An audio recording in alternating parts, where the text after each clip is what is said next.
మనతో పాటు ఉన్నారు భోలేనాథ్ యోగి స్వామీజీ. ఆయన అనేక ప్రాంతాల్లో తపస్సులు చేసి వచ్చినటువంటి మహానుభావులు. చాలా చిన్న ఏజ్‌లోనే తత్వాన్ని వంటబట్టించుకున్నటువంటి వ్యక్తి. ప్రస్తుతం మనతో పాటు ఉన్నారు స్టూడియోలో. లక్కీగా చాలా విషయాలు ఇప్పుడు మనతో ఆయన షేర్ చేస్తారు. స్వామి నమస్తే. మహాదేవ్. స్వామి చాలా చిన్న ఏజ్ మీది చూస్తుంటే అర్థమవుతుంది. ఈ ఏజ్‌లో మీరు అసలు ఎందుకు ఈ రూట్‌లోకి రావాల్సొచ్చింది? అంటే చిన్నప్పటి నుంచే కొద్దిగా ఈ ఆధ్యాత్మికత వైపు మనస్సు కొంచెం లగ్నమై ఉండేది అప్పుడప్పుడు. ఓకే. తర్వాత కొన్ని సందర్భాల్లో మాకు ఉపనయనం చేస్తారు. ఓహ్! గాయత్రి మంత్రోపదేశం ఓకే. చేస్తారు. ఓకే. ఆ గాయత్రి మంత్రోపదేశం చేసిన తర్వాత నాకొచ్చిన డౌట్ ఏంటంటే అసలు ఈ మంత్రం యొక్క అర్థం ఏమిటి? అది తెలుసుకోవాలనే కుతూహలం పెరిగింది. ఓకే. దాని తర్వాత సనాతన ధర్మంలో మనకి చిన్నప్పటి నుంచి కూడా ప్రతి పండగలకి ఏదో ఒక భగవంతుడిని అనేక విధాలుగా ఆరాధించటం అనేది మనకి అనేక సంవత్సరాల నుంచి వస్తుంది. ఈ సనాతన ధర్మం కేవలం అసలు ఈ రిచువల్సేనా, దీని వెనకాల ఇంకేమైనా ఉందా అనే క్యూరియాసిటీ డెవలప్ అయింది. దాంతో పాటుగా సరే నా దైనందిక జీవితం నడుస్తూనే ఉంది, ఒక పక్క ఇది నడుస్తూ ఉంది. ఒకానొక టైంలో నా అదృష్టవశాత్తు కొంతమంది మహానుభావుల్ని అడపాదడప వాళ్ళని కలవటం, నాకున్న చిన్న చిన్న అప్పటి నా బుద్ధి పరిపక్వతను బట్టి నేను నాకున్న సందేహాలని వారిని అప్రోచ్ అయ్యి వారి యొక్క సూచనల మేరకు కొన్ని డౌట్స్ తీర్చుకోవటం, ఇంకా లోతైన విషయాలు తెలుసుకునే ప్రయత్నం చేయటం. అట్లా కేవలం నా యొక్క పరిశోధనే కాకుండా అసలు యోగులు ఎట్లా ఉంటారు, అసలు వాళ్ళు యోగులుగా ఎందుకు మారారు, వీటికి కారణాలు ఏంటి అనేది తెలుసుకునే క్రమంలో నాకు అర్థమైంది ఏంటంటే ఇవి ఈరోజు ఏదో ఒక సంఘటన ద్వారా జరిగేది కాదు. అనేక జన్మల యొక్క సాధన ఫలితంగా కొంతమంది సడన్గా అట్లా బ్లాసమ్ అవుతారనమాట.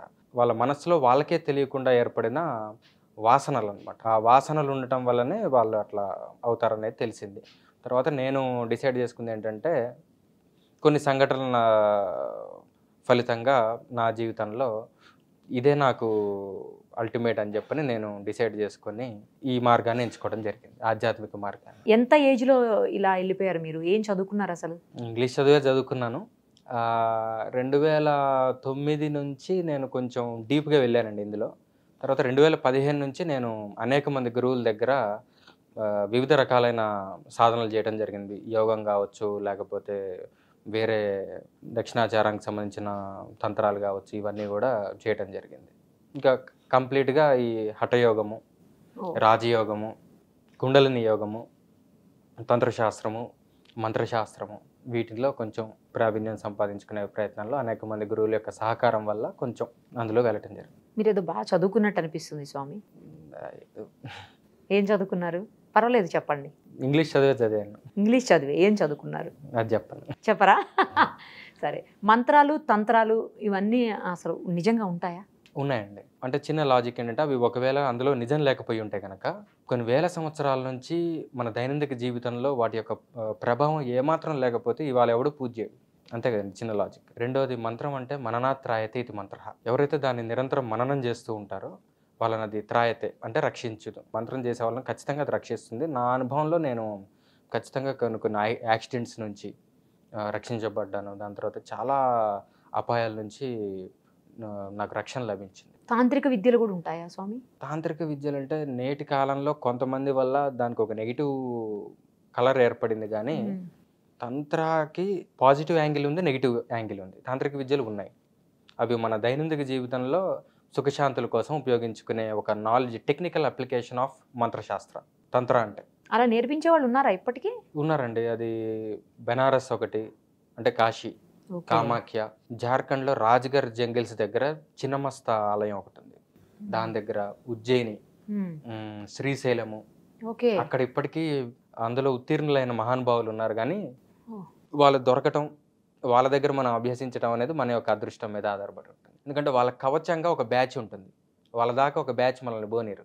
ఆ బ్యాచ్ ఎవరంటే దొంగ బాబాలు, దొంగ తాంత్రికులు. విద్యలలో ఏదో చిన్న చిన్న మిరకిల్స్ సాధించి వీళ్ళు ఏం చేస్తారంటే వాళ్ళు కనబడరు, వాళ్ళేమో మిరకిల్స్ ఏం చూపెట్టరు అంత తొందరగా. వీళ్ళు ఏం చేస్తారంటే ఎవరు కొత్తగా వచ్చినా కానీ వాళ్ళకి ఏదో ఒకటి చూపించేసి వాళ్ళని అట్రాక్ట్ చేస్తారు. సో వీళ్ళు ఇక్కడే లాక్ అయిపోతారు.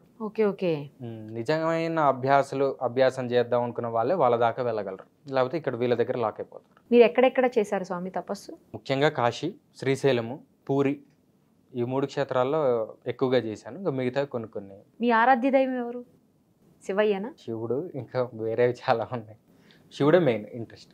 ఎక్కువ బాబాలకి, మాంక్స్కి లేకపోతే ఇట్లా సన్యాసుల్లాగా అయిపోయే వాళ్ళకి అందరికీ కూడా ఆయనే ఎక్కువ దైవంగా ఎందుకు భావిస్తారు శివయ్యనే? కేవలం శివుడు అనేది ఎక్కడా లేదు.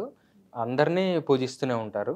శివుడు కొంచెం నిరాకారానికి సంబంధించిన ఎక్కువగా ఉంటుందన్నమాట శివుడి తత్వంలో. అన్ని దేవతామూర్తులకి చేతులు, కాళ్ళు, ఆయుధాలు ఇవన్నీ ఉంటాయి. ఉంటాయి, అవును. అమ్మవారు కావచ్చు, విష్ణువు కావచ్చు, ఇవన్నీ.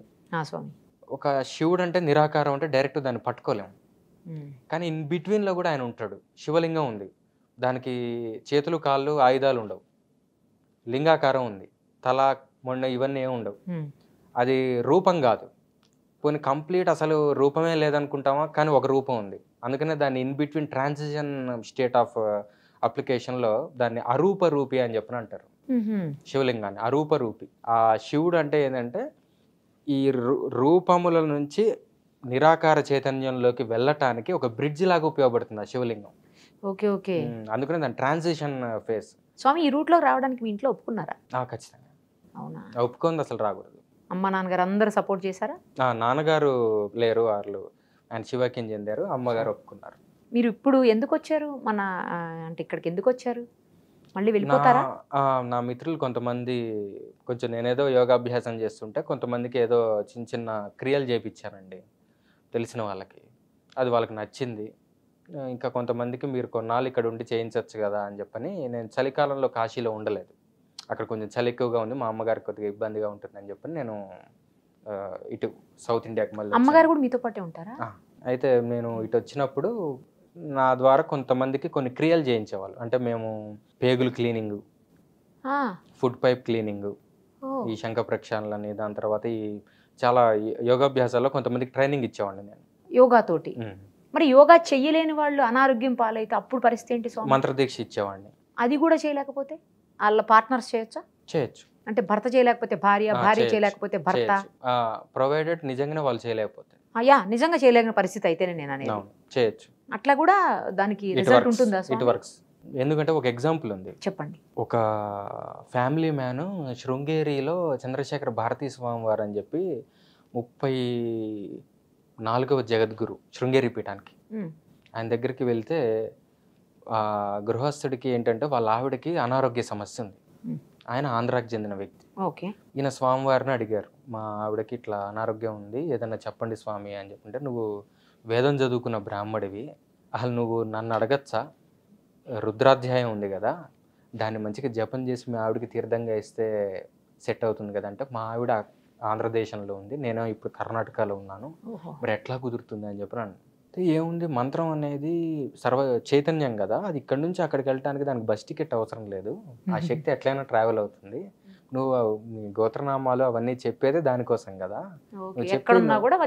అది ఫలితం వర్తిస్తుంది అని చెప్పి స్వామివారు చెప్పారు. So we can take that as authentic thing అనమాట. ఎందుకంటే ఆయన చెప్పిన ఆయన మామూలు వ్యక్తి కదా, ఆయన సాక్షాత్ శివుడు. ఎక్కడ ఉంటారు స్వామి ఆయన? ఇప్పుడు శరీరం విడిచారు కానీ ఆయన శృంగేరి జగద్గురువులు అండి వాళ్ళు. వాళ్ళ అందరూ ఉంటారు, శంకరాచార్యులతో సమానమే. అది శివుడే మానవ రూపంలో వచ్చినట్టు వాళ్ళని చెప్పారంటే అది ఫైనల్. నిజంగా అనారోగ్యం పాలైన వాళ్ళకి, లేకపోతే ఏదన్నా బాగా హెల్త్ ప్రాబ్లమ్స్ ఉన్న వాళ్ళకి ఎక్కడ చూడలేదు కానీ విన్నాను నేను, బాగా అసలు ఇంకొక కొద్ది రోజుల్లోనే చనిపోతారు అనుకున్న వాళ్ళను కూడా కొంతమంది మాంక్స్ బ్రతికించినటువంటి సందర్భాలు ఉన్నాయి అని విన్నాను నేను. అవును, యుక్తేశ్వర్ గిరి అని చెప్పి పరమహంస యోగానంద క్రియాయోగ గురించి విన్నారు? విన్నానండి. దాన్ని బాగా ప్రాచుర్యంలోకి తీసుకొచ్చింది పరమహంస యోగానంద స్వామి. వాళ్ళ యొక్క గురువు గారు, ప్రత్యక్ష గురువు స్వామి యుక్తేశ్వర్ గిరి. ఆయన పరమహంస యోగానంద దీక్ష తీసుకోకముందు ముకుంద ఆయన పేరు. ఓకే. బ్రహ్మచారిగా ఉన్నప్పుడు ఆ ముకుంద వాళ్ళ ఫ్రెండ్ చనిపోయాడు ఆల్రెడీ. ఈయన వచ్చి ఆ నోట్లో ఏదో నూనె పోస్తాడు, నూనె పోసి ఇట్లా టచ్ చేయగానే ఆయన బతుకుతాడు. ఇది మీరు ఆటోబయోగ్రఫీ ఆఫ్ ఎ యోగి అనే బుక్ లో చదవచ్చు. ఒక యోగి ఆత్మకథ, తెలుగులో. ఎన్ని సంవత్సరాల క్రితం స్వామి ఈ సంఘటన? Recently I think so 50 years back అనుకుంటా. తర్వాత ఇంకా చాలా అనేక మంది చేశారు. ఎందుకంటే మన పుట్టపర్తి సాయిబాబా ఉన్నారా, సత్య సాయిబాబా, ఆయన అందరూ ఇలా అంటే విభూది వస్తుంది అంటారు కదా, అదే అందరికీ తెలుసు. ఆయన ఇలా అంటే కూడా ఒక మౌంటైన్ అంత విభూది వచ్చేది, ఇది బయట అందరికీ తెలియదు. ఆయన సిద్ధపురుషుడే, అయితే ఆయన సమాధి చెందిన తర్వాత ఆయన సమాధి మీద ఆయన విభూది మొత్తం పోసేశారు. ఒక వ్యక్తి ఓకే. ఇంత విభూది తెచ్చుకున్నాడు. ఒక వ్యక్తి ఇంకెవరిని ముట్టుకొని ఇవ్వలే. ఆయన కూడా ఎవరికి తెలియకుండా తెచ్చుకున్నారు. వారి పేరు నేను చెప్పను. ఓకే. ఓకే. ఆయన ద్వారా ఇంకొక ఆయనకి చేరింది ఆ విభూది. అందులో ఇంత. ఆయనకి ఎంతో కొంచెం డబ్బు కొద్దిగా ఇబ్బంది ఉండేది. ఆ విభూది ఇంటికి వచ్చిన దగ్గర నుంచి లక్ష్మీ కటాక్షం విపరీతంగా పెరిగింది. విభూదికి అంత శక్తి ఉంటుంది. ఆ విభూతిని ఇచ్చిన వాళ్ళే కాబట్టి దీనికంటే ఎక్కువ శక్తి వాళ్ళకు ఉంటుంది, సిద్ధపురుషులు కాబట్టి. సో ఈ రోజుల్లో కూడా సాధ్యమే అయితే అనారోగ్యాన్ని ఆరోగ్యంగా మార్చడం అనేది సాధ్యమే. అలాంటి ఉదాహరణలు చాలానే ఉన్నాయి. అంటే ఎవరో చెప్తే విన్నాను స్వామి నేను అలా. వాళ్ళు కాసేపు మంత్రం చదివితేనే వాళ్ళ ఒంట్లో ఉన్న జబ్బు మొత్తం పోయి అసలు మెడికల్ రికార్డ్స్ కూడా ఏమైంది, ఇంతకు ముందు ఇలా ఉంది, ఇప్పుడు ఇలా ఎలా అయింది, వాళ్ళే డాక్టర్స్ ఆశ్చర్యపోయారు. నేనైతే ఒకటి విట్నెస్ చేశానండి. రామకృష్ణ యతీంద్రులని మా గురువు గారు, ఆయన దగ్గరకు ఒక పిల్లవాడు వచ్చాడు. అతనికి క్యాన్సర్ ఫస్ట్ స్టేజ్ ఉండేది. అయితే గురువు గారు నాకు క్యాన్సర్ ఉంది, ఆయన మీటింగ్ కూడా ఫస్ట్ మీటింగే ఈయనతోటి వచ్చింది కూడా క్యాన్సర్ గురించి, ఆధ్యాత్మికత గురించి గానే కాదు. ఇది నిజంగా జరిగిన విషయం. ఇది తగ్గించాలండి మీరు అంటే, ఈయన కూడా జనరల్ గా అంత ఎవరిని అసలు దగ్గర రానియరు, అసలు ఎవరిని కలవరు. అప్పుడు ఎందుకు అట్లా చేశారో తెలియదు. ఏం చేశారంటే ఒక క్లాత్ తీసుకున్నారు, పక్కన ఏదో క్లాత్ ఉంటే దాన్ని ఇలా చింపారు. పోయింది పో అని చెప్పని అన్నారు. ఇంకా మళ్ళీ నాకు కనపడకన్నారు. తర్వాత ఆయన్ని మేము ఫాలో చేసి మేము ఎంక్వైరీ చేస్తే తర్వాత అదే రిజల్ట్స్ అవి చూస్తే లేదు, ఇది నిజంగా జరిగింది. నేను విట్నెస్ చేసిన దాంట్లో ఇవి ఇంకా చిన్న చిన్నవే, ఇంకా చాలా ఉంటాయి. అయితే ఇంకొకటి ఏంటంటే, ఇది జబ్బులు తీసుకోవటం ఒకటి, అది క్లియర్ చేయటం ఒకటి. ఒక్కొక్కసారి ఏమవుతుందంటే కర్మని నలిఫై చేసేటట్టుంటేనే ఇలా చేస్తారు. ఒకవేళ ఆ కర్మ ఖచ్చితంగా అనుభవించవలసే ఉంటుంది అంటే కనుక దాన్ని రెండు రకాలు చేయొచ్చు. ఒకటి, వచ్చే జన్మకి దాన్ని ట్రాన్స్ఫర్ చేస్తారు, దాన్ని ఆపుతారు ప్రస్తుతానికి. రెండోది, అది కుదరదు ఎట్టి పరిస్థితుల్లో. ఎందుకంటే వచ్చే జన్మలో ఇది గనక ఉంటే వాడు ఆ క్షణమే చచ్చే పరిస్థితి. ఎందుకంటే ఇదే కాకుండా ఇంకా చాలా కర్మ ఉంటుందిగా వాడు భరించాల్సింది. ఒకేసారి తలకాయ నొప్పి, ఒకేసారి మోషన్స్, ఒకేసారి జ్వరము, అన్ని కరోనా, అన్ని రోగాలు ఒకేసారి వస్తే వాడు పోతాడు. కాబట్టి అట్లా బ్యాలెన్స్ చేయడానికి వాళ్ళు, అది కూడా కుదరకపోతే అప్పుడు ఏం చేస్తారంటే, ఆ శిష్యుడు విపరీతమైన సేవ గనక ఈ స్వామీజీకి గనక చేసి ఉంటే గనక ఆ రుణం కట్ చేయడానికి వీళ్ళు ఏం చేస్తారంటే అది వీళ్ళే అనుభవిస్తారు. ఇవాళ రోజున ఎక్కువగా ఇదే జరుగుతుంది. షిరిడి సాయిలో చూడొచ్చు. ఇది రామకృష్ణ పరమహంస గొంతు క్యాన్సర్ ఆయనది కాదు, రమణ మహర్షికి సర్కోమా ఆయనది కాదు, వేరే వాళ్ళది వీళ్ళు అనుభవించారు. వివేకానందకి 45 రోగాలు ఉన్నాయి, అందులో ఆయనవి కొన్ని మాత్రమే. అలా వాళ్ళు తీసుకుంటారు. రాజుగారు అని ఆంధ్రాలో ఉండేవారు, ఇప్పుడు లేరు. వాళ్ళ రిలేటివ్స్లో ఒకరికి జాబ్ కావాలన్నమాట. అయితే ఈయన చేస్తే ఏమవుతుందంటే స్వార్థానికి ఉపయోగించుకున్నట్టుగా ఉంటుంది. విద్య చేయొచ్చు కానీ ఆ రక్త సంబంధీకులకే ఉపయోగిస్తే స్వార్థానికి ఉపయోగించుకుంటున్నట్టని అట్లా ఎథికల్గా అట్లా ఉపయోగించుకోకుండా ఇంకొక పెద్ద ఆయన ఏమన్నారంటే, అయ్యా కొద్దిగా వీరికి నాకు కాస్త చూడండి ఉపాధి, నేను కావాలంటే మీ కర్మలు నాకు దారిపోయండి అని చెప్పి అన్నారు. నేను విన్నాను. అంటే వాళ్ళ దుష్కర్మలు ఏమన్నా ఉంటే వీళ్ళు తీసుకొని దాన్ని నలిఫై చేసుకోగలరు. అలాంటివి ఇప్పటికీ ఉన్నాయి. మనకు అనుభవం లేదు కాబట్టి లేదనుకోకూడదు.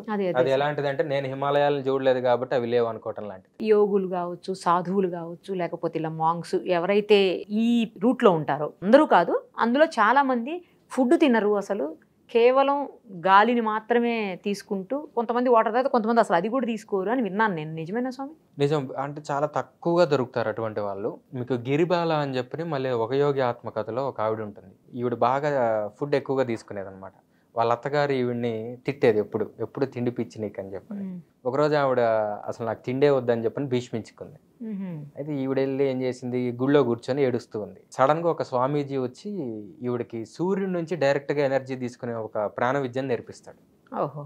అది ఈవిడ ప్రాక్టీస్ చేసి ఆవిడ జీవిత కాలంలో అసలు ఫుడ్ వాటర్ కూడా తీసుకోలేదు. గిరిబాల ఆవిడ పేరు. ఆవిడ్ని పరమహంస యోగానంద కూడా వచ్చి టెస్ట్ చేస్తారు. తర్వాత దేవరహ బాబా, ఆయన దగ్గర మన first president of India doctor Rajendra Prasad వాళ్ళ తండ్రితో వెళ్ళాడు. తర్వాత మన్నీ మధ్యన సోనియా గాంధీ వాళ్ళ పిల్లలతో సహా మన్నీ మధ్యన దాకా కూడా ఆయన శిష్యులే. ఆయన దగ్గర ఒక 650 years బతికాడు ఆయన.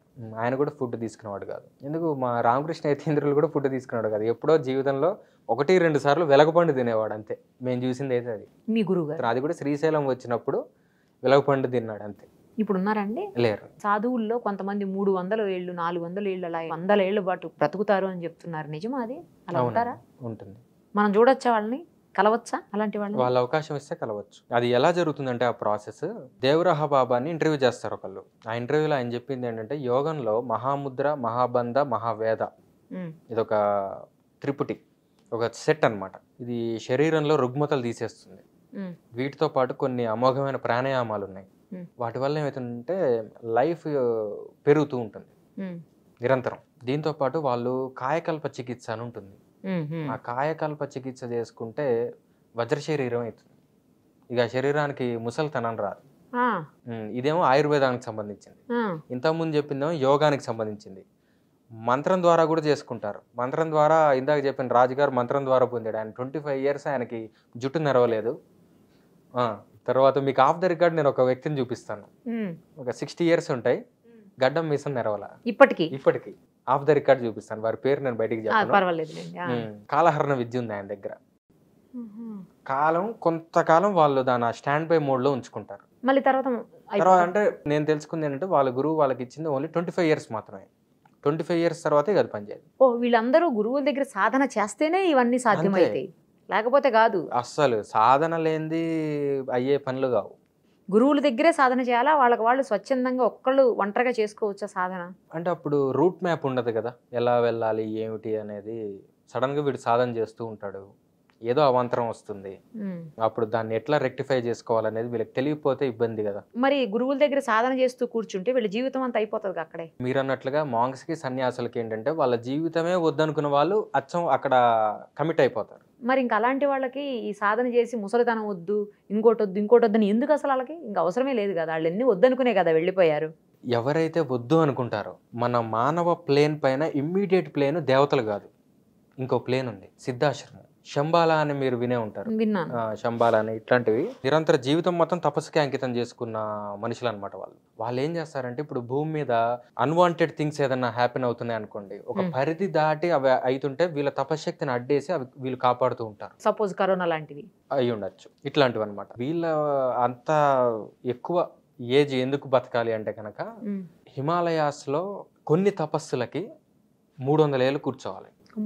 కొన్ని మంత్రాలు ఉంటాయి, అవి సాధించాలంటే 300 సంవత్సరాలు చేయాలి. స్వామి బతకాలి కదా, అందుకని ఆ విద్యని సాధించడానికి మరి వీళ్ళు చేయక తప్పదు, బతికే ఉంటారు. ఇంకా కొంతమంది ఏంటంటే అనేక జన్మలలో అనుభవించాల్సిన కర్మలు, వాళ్ళకి ఎన్లైటన్మెంట్ వస్తుంది, అంటే ఆత్మజ్ఞానం పొందుతారు. అయితే ప్రారంధం ఇంకా, అంటే ప్రారంధం అంటే ఏంటి, ఇల్లు నుంచి వదిలేసిన బాణం, దాంట్లో బ్యాంకులో ఎక్కువ ఉందనుకోండి అమౌంట్, ఇంకా కొన్ని జన్మలు ఎత్తవలసి ఉంటుంది. వీళ్ళకి నచ్చని విషయం ఏంటంటే మళ్ళీ గర్భంలోకి దూరటం, వాళ్ళకి నచ్చదు అది. ఆ పుట్టడం ఇష్టం ఉండదు. ఆ గర్భస్థ ఏ జంతువైనా గర్భస్థ నరకం అనేది వాళ్ళకి ఇష్టం ఉండదు. అది ఇష్టం లేదు కాబట్టి ఆ జన్మలలో అనుభవించాల్సిన కర్మను కూడా ఇదే జన్మలోకి ట్రాన్స్ఫర్ చేసుకొని ఇక్కడే అనుభవించి ఇక అక్కడతో ఇక ఫుల్ స్టాప్ పెట్టేస్తారు, ఇక మళ్ళీ పుట్టరు.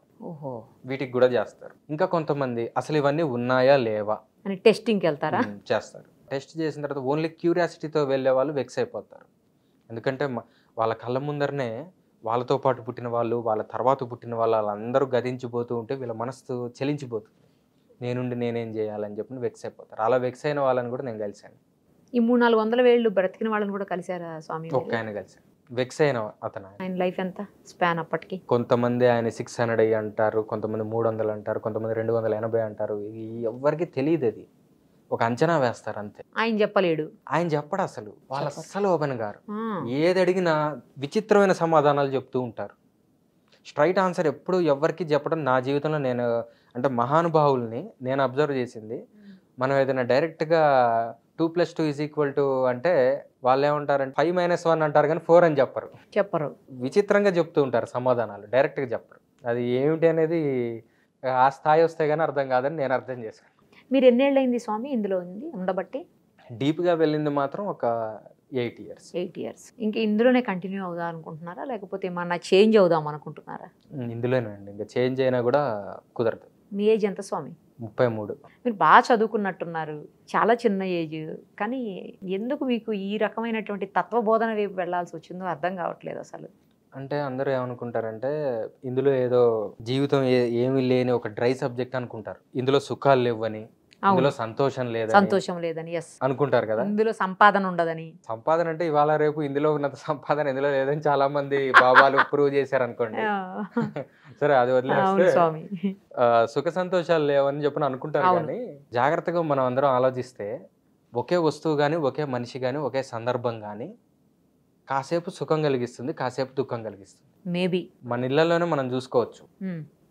భార్య వల్ల భర్త కానీ, భర్త వల్ల భార్య కానీ, పిల్లలు కానీ, ఆఫీస్ కానీ, వాళ్ళ కార్ కానీ, ఏదైనా మనకి ప్రపంచానికి మధ్యలో ఏ వస్తువైనా కాసేపు సుఖాన్ని ఇస్తుంది, కాసేపు దుఃఖాన్ని ఇస్తుంది. కరెక్టే. కాబట్టి మీ లైఫ్లోనే సుఖం లేదు, మా లైఫ్లో సుఖం ఉంది. అంతేనా? మా లైఫ్లోనే లేదు. అయితే ఉంటే బాబాల్ని ఎందుకు మొక్కుతారు అందరూ? దేవుళ్ళ గుడికి ఎందుకు వెళ్తారు? అక్కడే సుఖం ఉంటే మేము మీ దగ్గర రావాలి కదా. మీరు అన్నిటికీ అతీతులు కదా, మానవాతీతులు. మీరు మానవాతీతులేం కాదు, కానీ ఉన్న దాంట్లో ఏంటంటే సుఖం దుఃఖం కామను.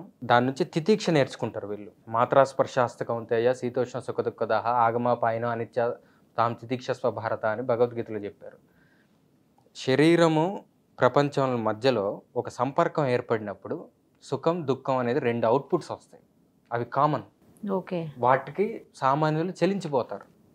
అమ్మో నాకు ఇది అయిపోయింది, ఇప్పుడు వచ్చే సంవత్సరం ఇంకా జనవరిలోనే ఉగాది పంచాంగం తెప్పించుకొని చూసే వాళ్ళు ఉంటారు. కరెక్ట్. అంత యాంగ్జైటీ తోటి అమ్మో ఏమవుతుందో అని చెప్పిన ఒక భయంతో, యాంగ్జైటీ తోటి ఆనందాన్ని ఇటు దుఃఖాన్ని రెండింటినీ తట్టుకోలేరు. ఈ స్టెబిలిటీ ఆఫ్ మైండ్ అనేది సాధన చేసే వాళ్ళకి వస్తుంది, మాంగ్స్కి ఉంటుంది. గుప్త నిధుల కోసం తవ్వకాలు చేశారని, లేకపోతే గుప్త నిధులు పలానా చోట ఉన్నాయని ఈ సాధువు చెప్పాడు, ఈ మాంకు చెప్పాడు, లేకపోతే ఈయన చెప్పడం వల్ల నేను చేశాను, ఇట్లా చెప్తుంటారు. నిజంగా గుప్త నిధులు ఉంటాయా? మనకి 546 ప్రిన్స్లీ స్టేట్స్ ఉండేవి. సర్దార్ వల్లభాయ్ పటేల్ మొత్తం అఖండ భారతాన్ని కలపక ముందు చిన్న చిన్న రాజ్యాలు. ఓకే. ఈ నిధులు అనేది ఇదివరకు ఇప్పుడు ఉన్నంత బ్యాంక్ సిస్టమ్ లేదు కాబట్టి వాళ్ళు అక్కడో ఇక్కడో దాచిపెట్టే ఉంటారు. చారిత్రకంగా అది నమ్మచ్చు. కానీ అన్ని సంవత్సరాల అయిపోయిన తర్వాత ఇప్పుడు అవి ఉన్నాయా నిజంగా లేవా అనేది అంత ఈజీగా తేలే విషయం కాదు. కానీ యక్షిణి విద్యలను ఉన్నాయి. అందులో హంసిని, ప్రమోద 2 విద్యలు ఉన్నాయి. అవి కేవలం ఈ గుప్త నిధులు చూపెట్టడానికే ఉన్నాయి. ఎవరైనా కావాల్సుకున్న వాళ్ళు అవి చేసుకోవచ్చు. ఆ యక్షిణిలు వచ్చి పలానా చోట గుప్త నిధి ఉందని చూపిస్తుంది, కానీ గుప్త నిధులు జోలికి వెళ్ళటం అయితే మంచిది కాదు. ఎందుకంటే ఒకటే అది మనది కాదు. అవును కదా, మరి దొంగతనం చేసిన ఫలితం వస్తుంది. రెండవది, అది ఎవరైతే దాచిపెడతారో దానికి మంత్రబంధనాలు వేస్తారు. దానివల్ల ఏమవుతుందంటే బలులు కోరుతాయి. ఆ సొమ్ము ముట్టుకుంటే బలి కోరుతుంది అది. అందుకనే మనకి ఆంధ్ర ప్రాంతంలో బలిగోరిన వజ్రాలు అనే కథ ఉంది. ఒక పెద్ద ఆయన ఉంటాడు, వాళ్ళ పూర్వీకుల గుప్త నిధి ఒక చోటు ఉంటుంది. ఈయనకు తెలుసు అది. అయితే ఆ మ్యాప్ ఉంటుంది. ఆ మ్యాప్ పట్టుకొని అక్కడికి వెళ్ళటం ఈయనకి కొంచెం అంత నాలెడ్జ్ లేదు. ఈయనకి ఇంకో 3 పెట్టుకుంటాడు ఈయన హెల్ప్ చేయమని. మీకు అందులో కొద్దిగా గొప్ప పర్సంటేజ్ ఇస్తానులే అని చెప్పని అంటాడు. వీళ్ళు 3 వచ్చిన వాళ్ళు ఒక తండ్రి, ఆ తండ్రికి 2 కొడుకులు. వీళ్ళు 3 హెల్ప్ చేస్తారు. పైగా ఆ నిధి దొరుకుతుంది. దొరికిన తర్వాత వీళ్ళు ఏం చేస్తారంటే వీడికి ఎందుకు ఈ నిధి అని చెప్పి వాడిని అక్కడే చంపేస్తారు. ఫస్ట్ మొదటి బలి అది. తర్వాత వీళ్ళు 3 ఆ నిధిని చిరు సమానంగా పంచుకుంటారు, తండ్రి కొడుకులు. ఇక ఎవరి దారిలో వాళ్ళు వెళ్తారు, బాగానే ఉంటుంది. తండ్రి పెద్దవాడు అయిపోతాడు. పెద్ద అబ్బాయికి సంతానం ఉండదు. ఆ పెద్ద అబ్బాయి ఏమనుకుంటాడంటే, నాన్న నువ్వేం చేసుకుంటావు, ఎట్లాగూ వయసు అయిపోతుంది, నువ్వు రేపో మాపో నువ్వు పోయేటట్టున్నావు కదా, నీ డబ్బులు నాకు ఇచ్చేసేయి అని చెప్పని తండ్రిని చంపేసి తండ్రి వాటా వీడు తీసుకుంటాడు. ఈ పెద్ద అబ్బాయికి సంతానం లేదు కదా. వీళ్ళ తమ్ముడు ఏమనుకుంటాడంటే, అరే నీకు సంతానం లేదేం లేదు, నువ్వు ఏం చేసుకుంటావు వజ్రాలని చెప్పని వీడిని చంపుతాడు తమ్ముడు. వీడిని చంపి ఆ వాటా తీసుకొని వీడు బయట ఎక్కడికో తీసుకెళ్ళి చంపి ఇంటికి తీసుకొస్తుంటే ఒక దగ్గర ఒక కంప పట్టుకుంటుంది. ఒక ముళ్ళ కంప ఉంటుంది.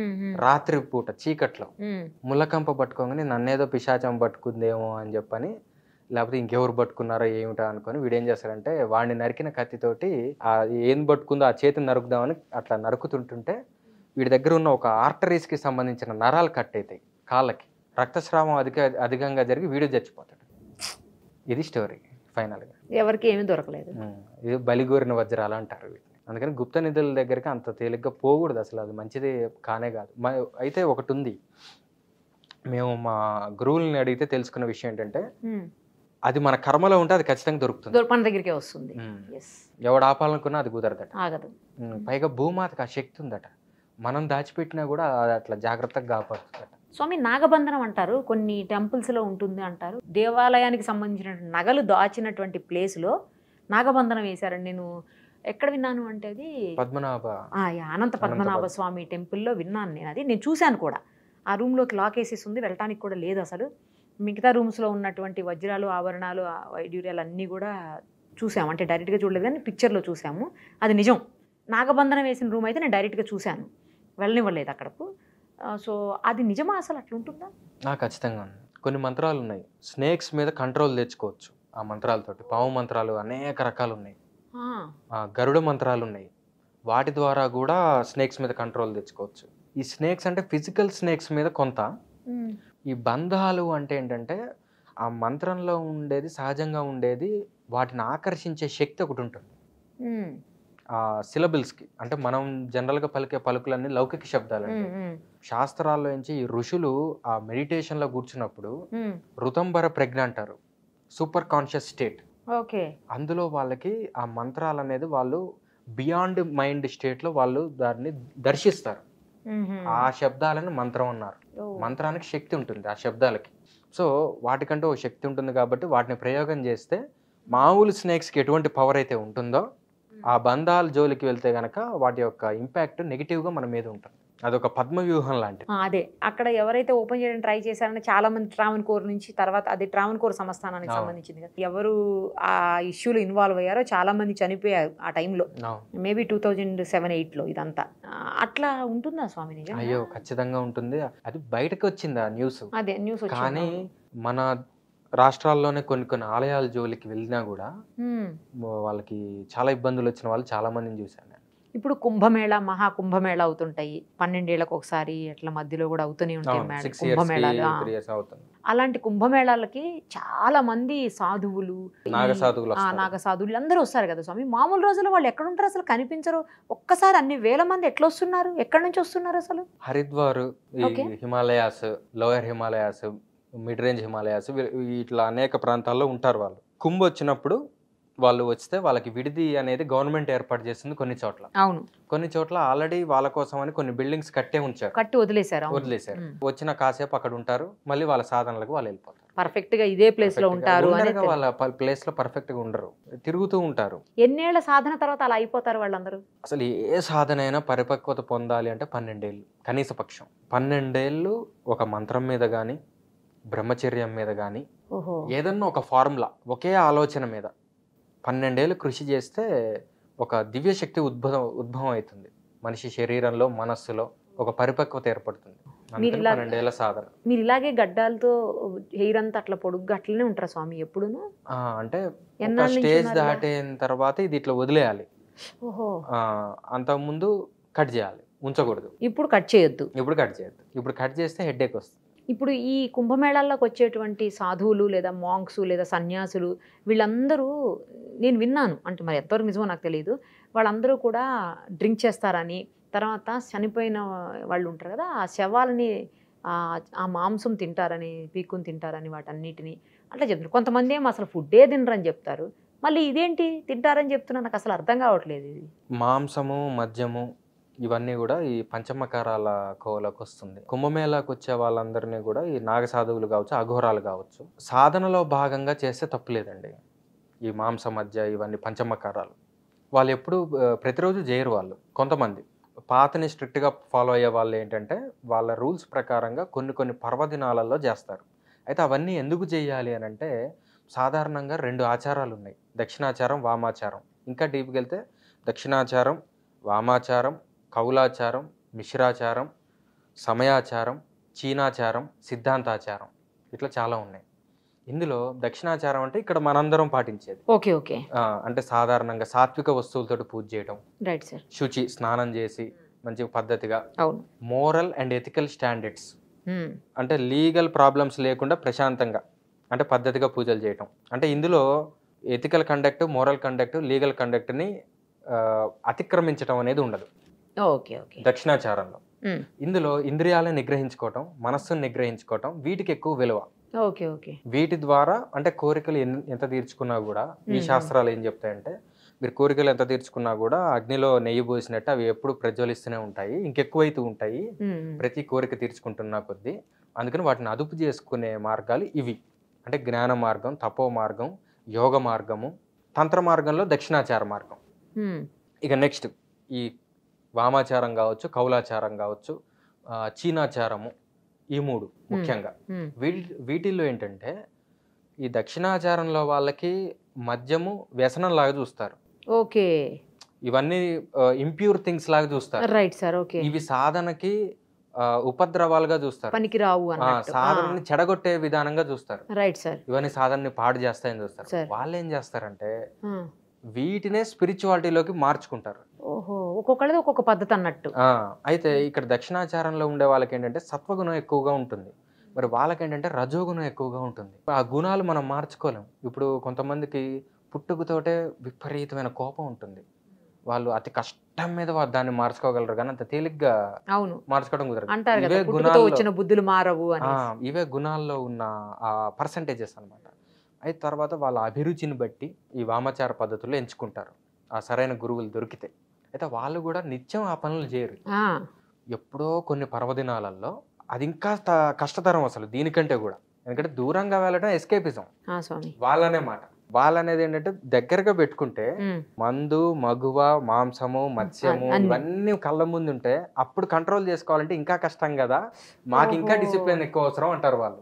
Okay okay. పైగా ఇంకోటి ఏంటంటే అందులో పంచమకారాల ద్వారా వాళ్ళు చెప్పేది ఏంటంటే ఏవైతే మిమ్మల్ని అందరినీ అంటే సాధారణంగా మనుషులందరినీ ఏవైతే పాడు చేస్తున్నాయో వాటినే మేము దైవపరంగా ఉపయోగిస్తాం, కాబట్టి మేము వాటి నుంచి చిన్నగా కట్ అయిపోతాయి మాకు అని చెప్పని ఏదో ఒక రోజు వీటిని వదిలేస్తారు వాళ్ళు. అందులో స్టేజెస్ ఉన్నాయి. ఒక అవధూత స్థితి వచ్చిన తర్వాత ఇవి పెద్ద వాళ్ళకి లెక్క కాదు, ఇవి చేయరు. ఇది సాధన దశలోనే చేస్తారు. ఇక ఆ తర్వాత వీటి జోలికి రారు, అవి అవసరం లేదు ఇక వాళ్ళకి. అయితే మరి దక్షిణాచారం వాళ్ళకేమో వీళ్ళంటే పడదు, కానీ వీళ్ళు దక్షిణాచారం వాళ్ళని తిట్టుకోరు. వీళ్ళు ఇచ్చినంత స్త్రీకి విలువ దక్షిణాచారంలో ఎవడీడు. చూడండి, ఇప్పుడు మీ ఇళ్లలో, మా అందరి ఇళ్లలో ఇక్కడ అందరూ పాటించే దక్షిణాచారమే. ఇంట్లో ఆడవాళ్ళని తిడతారు, వీళ్ళు తిట్టరు. వీళ్ళకి ప్రతి స్త్రీ అమ్మవారితో సమానమే. వామాచారం, కౌలాచారం, ముఖ్యంగా కౌలాచారము స్త్రీని అస్సలు తిట్టరు, చాలా పద్ధతిగా పూజిస్తారు. కానీ కొంతమంది మాంగ్స్ లో లేడీస్ కూడా ఉంటారు స్వామి. అవును, మరి లేడీస్ రావచ్చా ఇందులోకి? కలియుగంలో అంత కరెక్ట్ కాదు, కానీ కొంతమంది దానికి అతీతులు. అందరూ మనలాంటి వాళ్ళు అనుకోకూడదు. పురాణాల్లో గార్గి అని ఒక ఆవిడ ఉంది.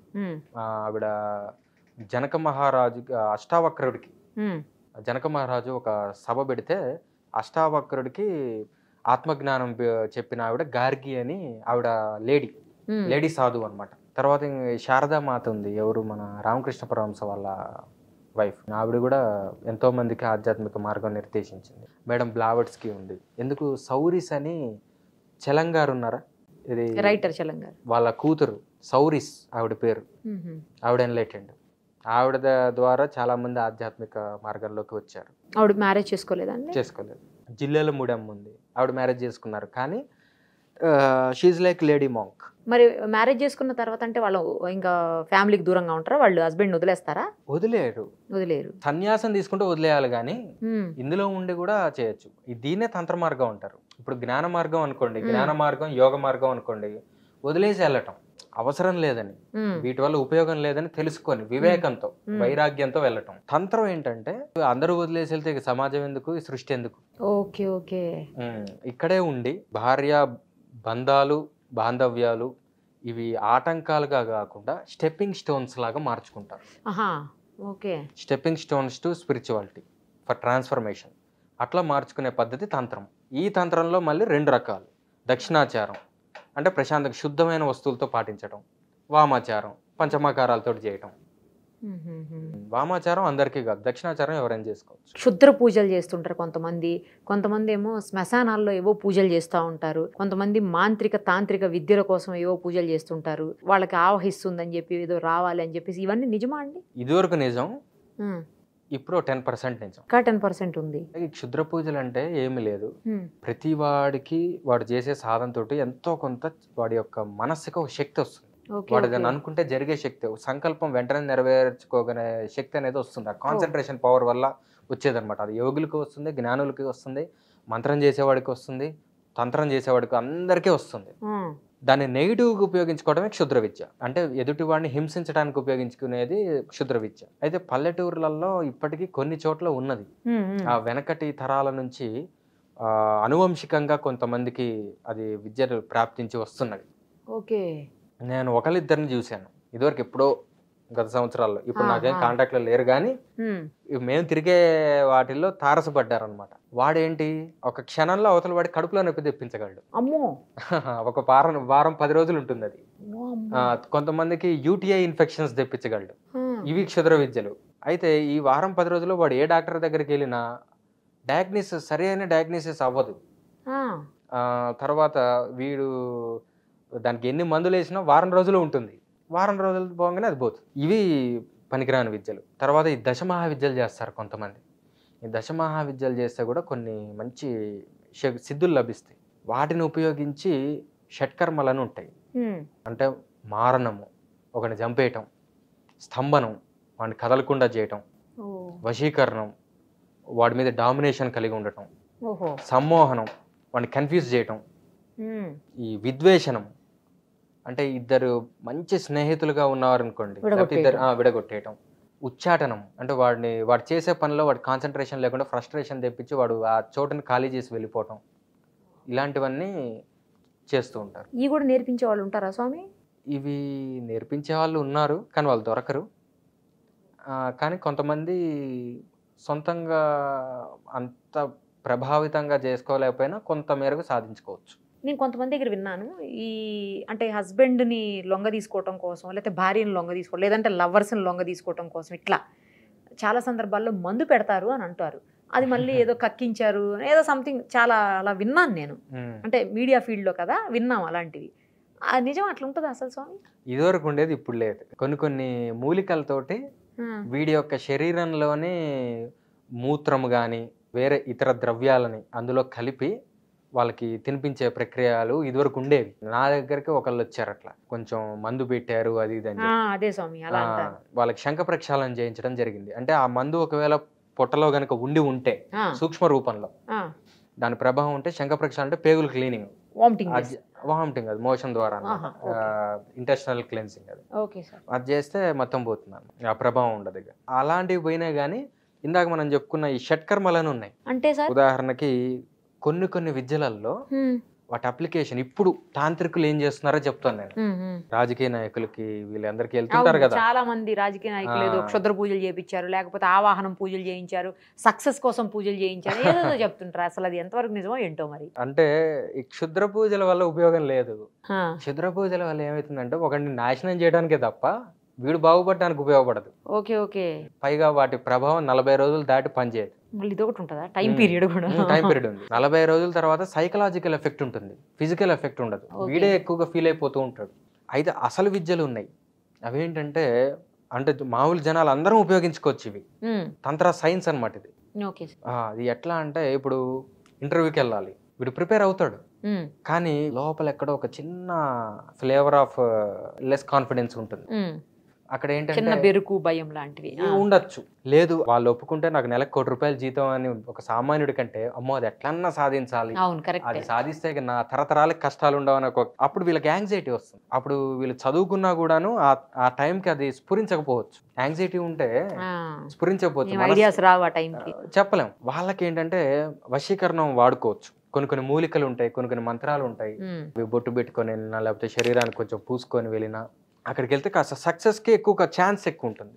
వీళ్ళ ఎదుగుదలకు వాడుకుంటే తప్పు కాదు. అంతేగాని ఎదుటి వాళ్ళని ఏదో లేడీస్ని లొంగ తీసుకోవడానికో లేకపోతే దుర్మార్గానికో వాడుకుంటే మాత్రం కర్మ చుట్టుకుంటుంది, వీడు ఖచ్చితంగా అది అనుభవించేది తీరుతాడు. వశీకరణం ఇది రాజకీయ నాయకులు ఉపయోగించుకోవచ్చు. ఎట్లా? ఫర్ ఎగ్జాంపుల్ ఒక మంచి వాడు ఉన్నాడు, అవతల వ్యక్తి ఏమో మొత్తం లూటీ చేసేవాడు, అంటే కొంచెం ల్యాండ్ గ్రాబర్స్ ఇట్లాంటివి ఉన్నారు, దుర్మార్గులు ఉన్నారు అనుకోండి. మంచివాడు ఏం చేయాలి, వాడి మీద గెలవాలి, వీడికి శక్తి లేదు. అప్పుడు వీళ్ళకి ఎట్లా ఉపయోగపడుతుందంటే విద్య, ఇన్ఫ్లుయెన్సర్స్ ఉంటారు, ఓట్ ఇన్ఫ్లుయెన్సర్స్. కొన్ని ఏరియాస్లో ఒక పెద్ద మనిషి చెప్తే ఒక 100 ఓట్లు పడతాయి. ఆ 100 మందిని వీడు తిప్పుకోలేడు, వీడు మాట వినేటట్టు. కానీ వీడు ఒక్కడి మీద వీడు వశీకరణం చేసాడు అనుకోండి, వీడి ద్వారా 100 ఓట్లు వీడు సంపాదించుకోవచ్చు. అట్లా వీళ్ళు వశీకరణ విద్యని ఉపయోగించుకుంటారు తాంత్రికుల దగ్గర నుంచి. నెక్స్ట్ విద్వేషణం సృష్టిస్తారు.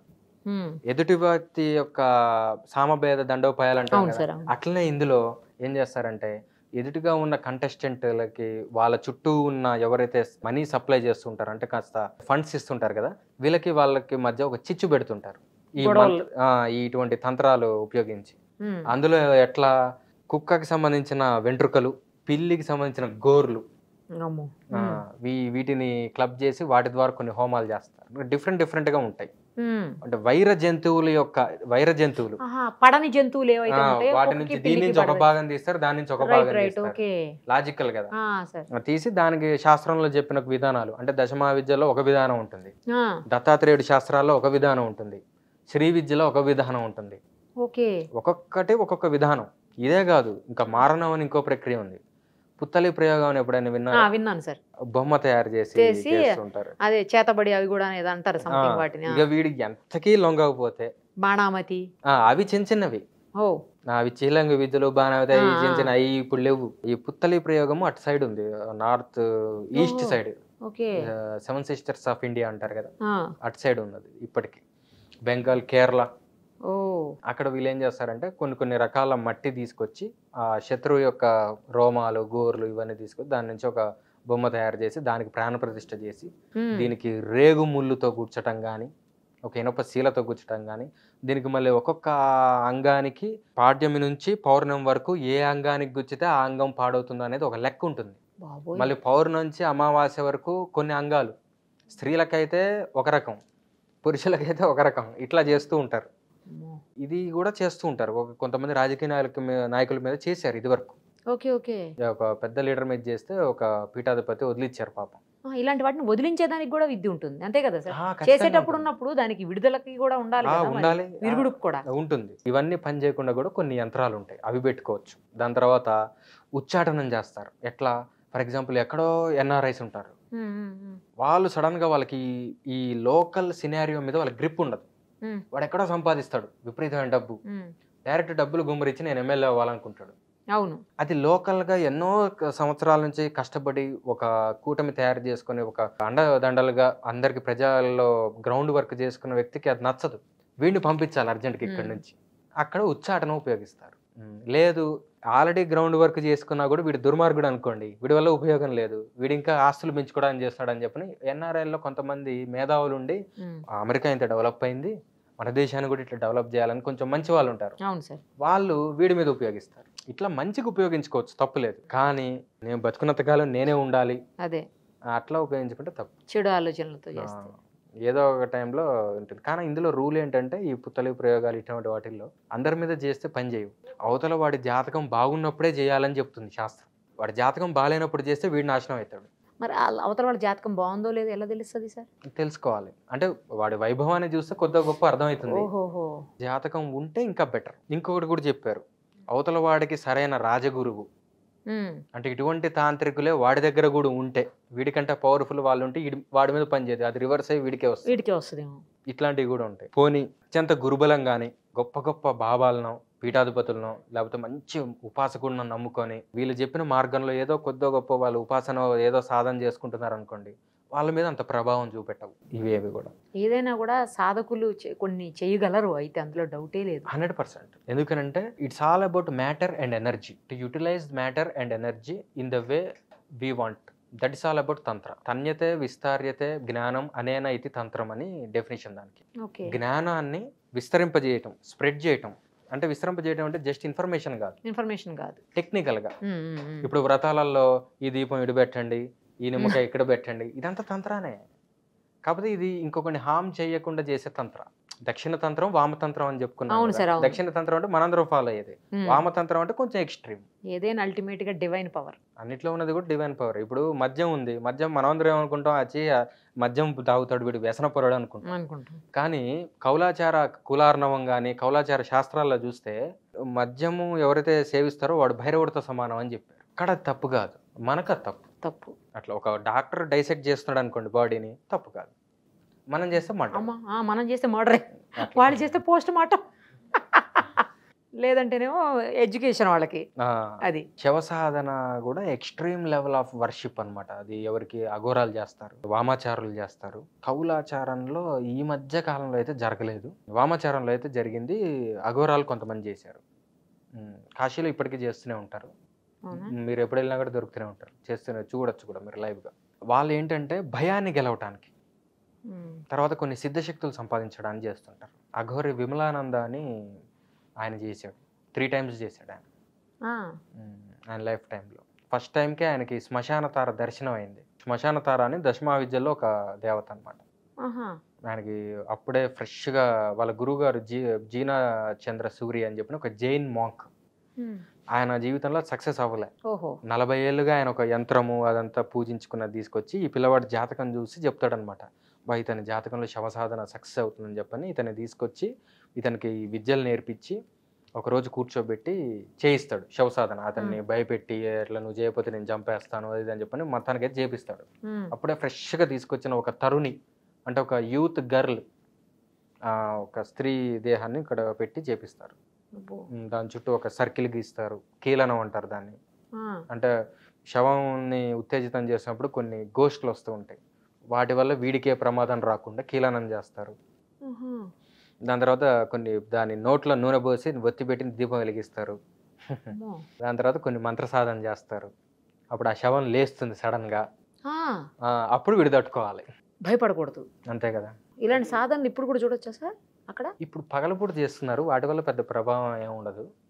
ఒరిజినల్గా అయితే దీనికి ఒక చెప్పారు శవసాధనకి ఏమేమి అవసరం ఎట్లా అంటే మర్డర్ ద్వారా చనిపోయిన శవాలు కానీ, ఉరి పోసుకొని చచ్చిపోయిన శవాలు కానీ, పాము కాటుతో చనిపోయిన శవాలు కానీ ఈ శవాలు పనికొస్తాయని చెప్తారు.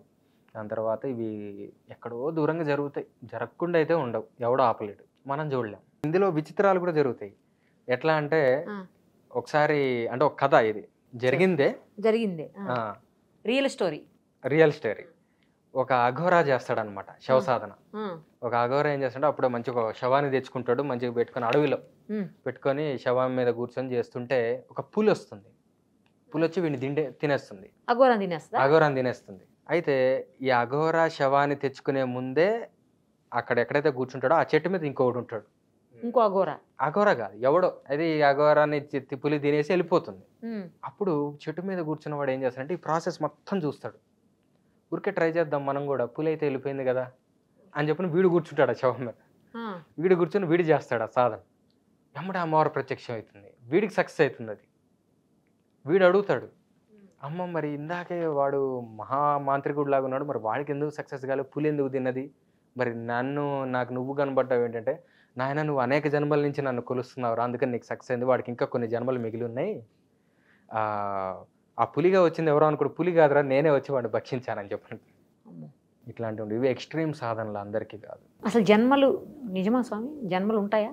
ఒకసారి పోయిన తర్వాత మళ్ళీ జన్మ ఉంటుందా? ఒకసారి పోయిన తర్వాత జన్మ అంటూ నిజంగా లేకపోతే చిన్న లాజిక్, ఒకళ్ళు తక్కువ తెలివితేటలతో, ఒకళ్ళు విపరీతమైన తెలివితేటలతో. అంటే for example Srinivasa Ramanujan, Einstein, అంతే కదండి. మనం మన ప్రతిభ వల్లనే మనం రాణిస్తాం. ప్రతిభ లేకపోతే ఎంత డబ్బున ఉపయోగం ఉంది.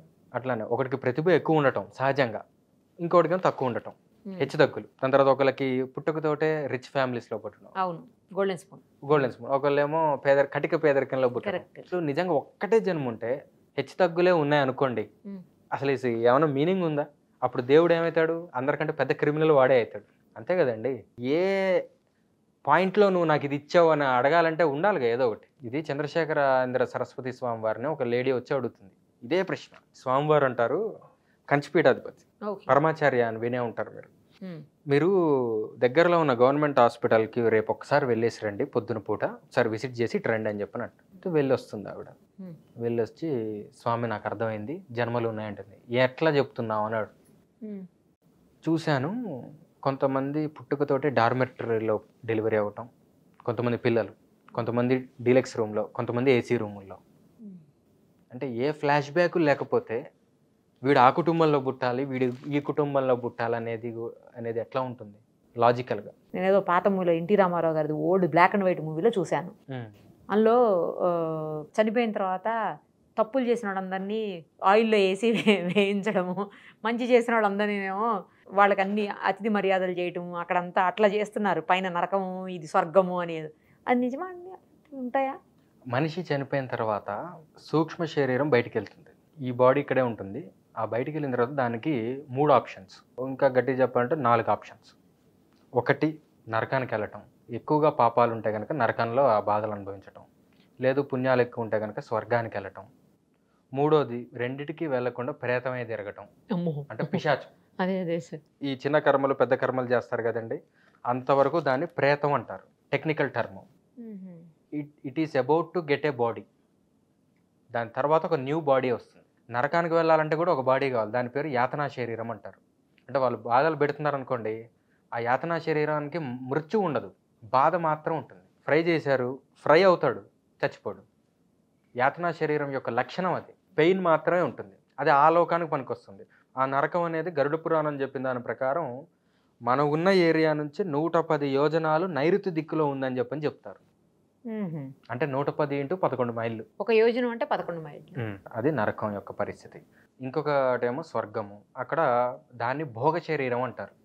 వీడికి మంచి పుణ్యాలు వచ్చినాయి, లేదు ఆ 10 రోజులు వీడి పేరు మీద దానాలు చేశారు, తల్లిదండ్రులు రుణం తీర్చుకోవడానికి, పుత్రులు మంచి వాళ్ళు అయితే గనక చేశారు. అప్పుడు వీడికి పుణ్యం లేకపోయినా పుణ్యం పెరిగి స్వర్గానికి వెళ్తాడు.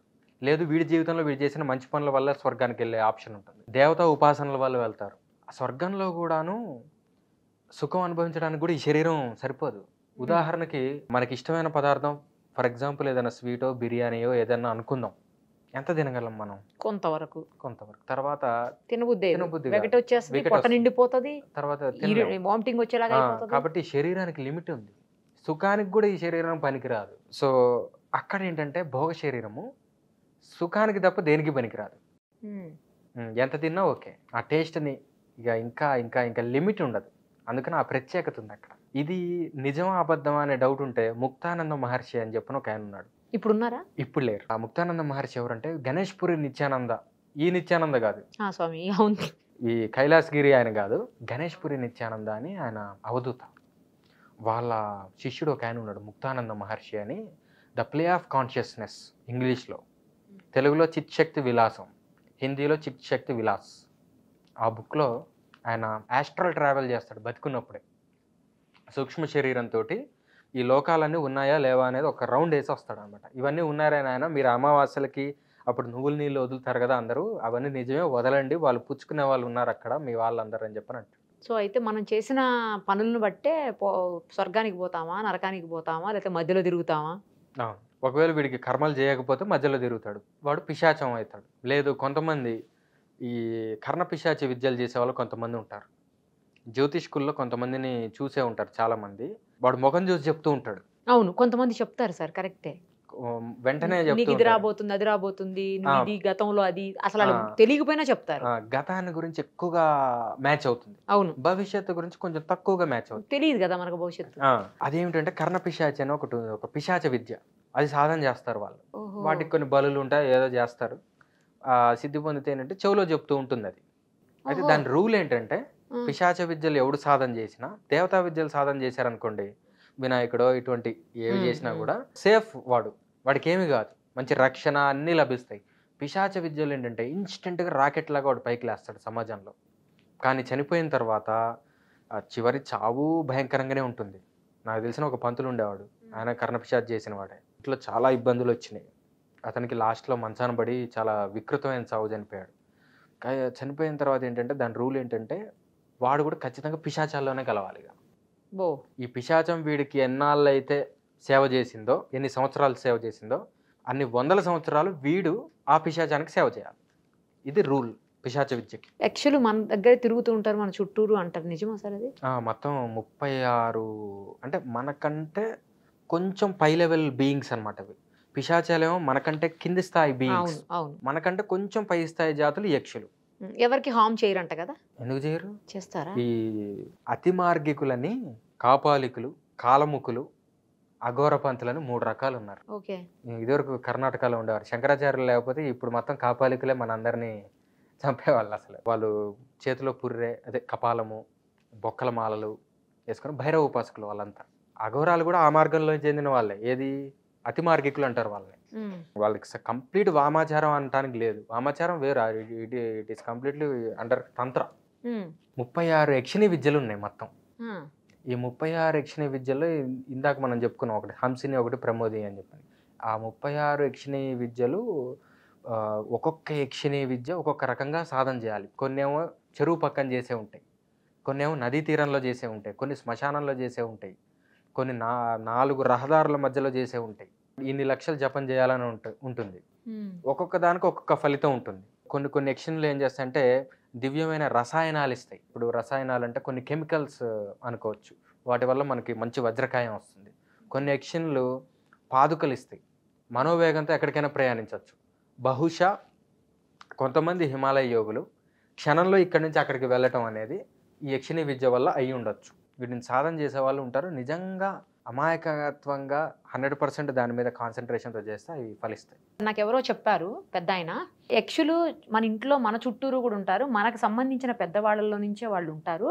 ఇప్పుడు సపోజ్ చిన్న చిన్న వస్తువులు అంటే కీస్ కావచ్చు, లేకపోతే ఏదన్నా ఒక పెన్ కావచ్చు, లేదంటే ఏదన్నా చిన్న వస్తువు ఏదైనా క్లిప్స్ అలాంటివి ఒక ప్లేస్లో పెడతాము. పెట్టిన తర్వాత మళ్ళీ మనకే కనిపించవు అవి. మనం పెట్టిన ప్లేస్ మనకు గుర్తున్నా కూడా ఎంతసేపు వెతికినా కనిపించవు. ఒక 5 నిమిషాల తర్వాత వెళ్ళండి మళ్ళీ అక్కడనే కనిపిస్తాయి. ఈ యక్షులు అనేవాళ్ళు కాసేపు అటు మీద చేయి పెట్టి అని నవ్వుకుంటూ ఉంటాయి మన చుట్టూరు తిరుగుతూ. మనం వచ్చి వెతుకుతాం కదా, అప్పుడు చెయ్యి అడ్డు పెడతారు కదా, అక్కడ ఏం కనిపించదు. నవ్వేసుకుని మళ్ళీ అవతలకు వెళ్ళిపోయిన తర్వాత మళ్ళీ వస్తే అక్కడే ఉంటుంది. లేదా నాకు కనిపించకపోవచ్చు, మీకు కనిపించవచ్చు. ఇంట్లో ఉన్న ఒక వ్యక్తికి కనపడదు, రెండో వ్యక్తికి కనపడిపోతాయి. అట్లా చేస్తారు కానీ ఎవరికి హామ్ చేయరు అని చెప్పారు ఆ పెద్ద ఆయన నాకు. ఇది అబద్ధం. యక్షుల వల్ల అయితే ఏమీ ప్రయోజనం లేదు మనకి. ప్రయోజనం ఉంటుంది ఖచ్చితంగా. దృష్టిలో ప్రతి జాతి నుంచి ఏదో ఒక ప్రయోజనం ఉంటుంది. అది దాన్ని ఉపాసన చేసి దాన్ని సాధించుకునే ఒక శాస్త్రం ఉండాలి, వాటిని ఉపయోగించుకునే అంత సత్తా ఉండాలి. కానీ యక్షిణీ విద్యలు కూడా అంత డేంజర్ విద్యలు, అవి మంచివి కాదు. ఎందుకంటే వాటి నుంచి ఏదన్నా మనం ఫలితం ఆశించినప్పుడు మన నుంచి కూడా ఎంతో కొంత వేరే ఒకటి ఆశిస్తాయి అవి. అందుకనే పెద్దవాళ్ళు, గురువులు, మంచి గురువులు ఎవరైతే ఉంటారో వాళ్ళందరూ చెప్పేది ఏంటంటే వేటి జోలికి వెళ్ళకండి, మంచిగా దైవాన్నే నమ్ముకోండి అని చెప్పేది ఇందుకే. భూతం పట్టింది, దెయ్యం పట్టింది మనిషికి అంటారు. నిజంగా భూతాలు దెయ్యాలు పట్టుకుంటాయా? మనం రోజు నిత్యం చేసే పూజలలో కూడా ఉత్తిష్టంతు భూత పిశాచాహ ఏతే భూమి భారకాహ ఏతేషామ విరోధేన బ్రహ్మకర్మ సమారభే అని చదువుతాం కదా. అవును. కొన్ని వేల సంవత్సరాల నుంచి అది అట్లనే ఉందంటే సరే మనకంటే దాని అర్థం తెలియకపోవచ్చు, పండితులకైతే తెలుసు కదా, తెలుస్తుంది. వాళ్ళు ఇంకా అదే పాటిస్తున్నారంటే ఉంటాయి. అయితే వీటి స్వరూపాలు ఏంటంటే మనలాగా ఉండవు, ఆకృతులు ఉండవు వాటికి, వాయు శరీరాలు అంటారు. ఇది వాసిష్ఠ రామాయణం అని యోగ వాసిష్టం. వశిష్ఠ మహర్షిని రాముడు అడుగుతాడు ఇదే ప్రశ్న, అసలు పిశాచాలు ఉన్నాయా? ఆయన చెప్తాడు పిశాచాలు ఎన్ని కేటగిరీస్ ఉన్నాయి, ఏ ఏ మనుషులు ఎలాంటి సందర్భాల్లో పిశాచాలు అవుతారు, తర్వాత పిశాచ యోనుల నుంచి పుట్టే జాతి పిశాచ జాతి, అంటే ప్రత్యేకంగా పిశాచాలు కూడా ఉంటాయి. తర్వాత కొంతమంది మనుషులు వాళ్ళకి పుణ్యం లేని కారణంగా ఈ దేహిక కర్మలు అంటే ఈ పిండ ప్రధానాలు ఇత్యాదులు లేని కారణంగా కూడా పిశాచత్వం వచ్చే వాళ్ళు కొంతమంది ఉంటారు. వాటికి అంధకారం ఎక్కువ ఇష్టం, చీకట్లో ఎక్కువ ఉంటారు. అందుకనే మనం నైట్ పడుకునే ముందు కనీసం బెడ్ లైట్ అన్న వేసుకోండి, మొత్తం చీకటిగా ఉండకూడదు అని చెప్పిన అంటారు. అవును సార్. ఈ పిశాచాల గురించి. తర్వాత ఇంట్లో మగవాళ్ళని, పెళ్ళైన వాళ్ళని మొత్తం న్యూడ్గా స్నానం చేయొద్దు అనేది కూడా ఇందుకే, పిశాచాలు పట్టుకుంటాయి. అయితే అవి బుద్ధుల్లో చేరతాయి, సైకలాజికల్ డిస్టర్బెన్సెస్ క్రియేట్ చేస్తాయి. పిశాచంకి మనకి డిఫరెన్స్ ఏంటంటే మనకి బాడీ ఉంది, మన కోరికలు తీర్చుకోవడానికి సెన్సెస్ ఉన్నాయి, మనకు ఆకలిస్తే ఏదో ఒకటి తింటాం. అయితే అనేక జన్మల అభ్యాసం వల్ల సడన్ గా బాడీ వదిలిపోయిన తర్వాత ఇంకొక బాడీ, అంటే ఇందాక చెప్పుకున్న యాతనా శరీరం, యాతనా శరీరంలో కనీసం వీడి కర్మ అనుభవించడానికి, నరకంలో బాధలు అనుభవించడానికి ఒక శరీరం ఉంది. అది సూక్ష్మ శరీరం కాదు, different body from human body. యాతనా శరీరం అంటే బాధలు అనుభవించడానికి అనువైన శరీరం అది, కానీ అది కూడా ఒక శరీరం, గ్రాస్ బాడీ, ఫిజికల్ బాడీ అది కూడా, బట్ నాట్ హ్యూమన్ బాడీ. భోగ శరీరం సుఖాలకే. ఈ రెండూ కాకుండా కేవలం సూక్ష్మ శరీరంగా మిగిలిపోయినవే పిశాచాలు. ఇప్పుడు మనం సాధన చేసిన వాళ్ళు ఎవరైనా, అంటే బాగా సాధన చేసిన వాళ్ళు ఉంటారు కదా సార్, అలాంటి వాళ్ళందరూ దెయ్యాలని, భూతాలని, పిశాచాలని చూడగలుగుతారంటారు. నిజమేనా? చూస్తారా వాళ్ళు? కొంతమందికి కనబడతాయి. కనబడతాయా? కొంతమందికి కనబడతాయి. కనబడకపోవడమే మంచిది, ఎందుకంటే ఎప్పుడు ఉంటాయి, మన చుట్టూతోనే ఉంటాయి. సాయంత్రం పూట వస్తాయి, అసుర సంధ్య వేళలో అవి ఊర్లోకి వస్తాయి. ఎక్కడైతే దీపం ఉంటుందో అక్కడ రావు. కొన్ని మంచి మహావిద్యలు చేసే వాళ్ళ దగ్గర ఉండవు. వాళ్ళ చుట్టూ ఆరా అనేది ఎంత దూరం ఉంటే అంత దూరం అవి రాలేవు. అయితే ఈ పిశాచాలకి ఏంటంటే బాడీ తోటి అనేక సంవత్సరాల నుంచి భోజనము, పానీయము ఇది అలవాటైంది కదా సూక్ష్మ శరీరానికి. ఇప్పుడు ఫర్ ఎగ్జాంపుల్ మనకి ఒక మాజా డ్రింక్ ఇష్టం అనుకోండి, మాజా టేస్ట్ అనేది మైండ్లో రికార్డ్ అయింది. అవును. మళ్ళీ మనం కూల్ డ్రింక్ షాప్కి వెళ్తే మాజా తీసుకుందాం అని మళ్ళీ మనకి ప్రేరణ వస్తుంది కదా. కరెక్టే. అట్లనే పిశాచాలకు కూడా బాడీ వదిలిపోయింది కానీ ఆశలు అంతే మిగులుతాయి. ఆ ఆశల దృష్ట్యా వాళ్ళు ఇంకొక ఏదన్నా వాడి మీదకో వీడి మీదకో దూరి ఆ ఆశలు తీర్చుకుందాం అని చూస్తుంటారు. అవి వాటి కష్టాలు. అప్పుడు హామ్ చేస్తాయా చేయవా మరి ఆ పర్సన్కి? ఖచ్చితంగా హారమే. ఎందుకంటే వాడి షెడ్యూల్ వాడు ప్రశాంతంగా వాడి ఉద్యోగానికి వాడు పోదాం అనుకుంటుంటే ఎమ్మటి రైల్వే స్టేషన్ తీసుకెళ్తే హారమే. ఓకే. మరి అలాంటి వాటిని వదిలించవచ్చా సార్? అవి వదిలించే విద్యలు కూడా ఉంటాయంటారు? ఉన్నాయి. ఈ కాశీలో కపాల భైరవ టెంపుల్లో వదిలించవచ్చు. అంత దూరం వెళ్ళాల్సిందేనా కాశీ వరకు? లేకపోతే శ్మశానానికి రావాలి. శ్మశానంలో ఏం చేస్తారు సార్ వచ్చి? ఈ భూత ప్రేత పిశాచాలకి భేతాళుడు అధిపతి. భేతాళుడు అంటే శివుడిలో ఇంకొక రూపం. అవును. ఈ భేతాళుడిని గనక మనం తృప్తి పరచగలిగితే, అంటే గుమ్మడికాయలు ఇట్లాంటి కొన్ని దీపాలు పెట్టే చిన్న చిన్నవే, యాంటీ లీగల్ కాదు. అంటే ఇప్పుడు శ్మశానాల్లో అర్ధరాత్రి పూజలు కాదు ఇవి. పగలు పూటే ఏదో గుమ్మడికాయలు పెట్టి ఏదో చిన్న స్వస్తికులు ఇట్లాంటివి పెట్టి ఏదో దీపాలు ఇట్లాంటివి పెట్టేసి అయ్యా భేతాలు కాసి వదిలించంటే వదిలిస్తాడు. అలా కూడా పోతాయి. పిల్లదయాలు కూడా ఉంటాయా సార్? బాల్యావస్థలో చనిపోయిన పిల్లలు ఉంటారా, అవే పిల్లదయాలు. ఓకే. అవన్నీ కూడా నేను అనుకున్నా దెయ్యాలకు పుట్టినయేమో అనుకున్నా. అలా కూడా ఉంటుంది. ఇలా కూడా ఉంటాయి. అయితే వీటి కోసం అని బలులు ఇస్తారు కొంతమంది అఘోరాలు. వాటిని ఉపయోగించుకొని వీళ్ళ పనులు చేసుకోవడానికి. కొంతమంది మంచి అఘోరాలు ఏం చేస్తారంటే వాటికి ఇంకొక జన్మ రావటానికి వీడి పుణ్యాన్ని ఖర్చు చేస్తారు. వీళ్ళు మంచివాళ్ళు. కానీ పిల్లదయ్యాలు ఉన్నాయి ఆ శ్మశానాల్లో.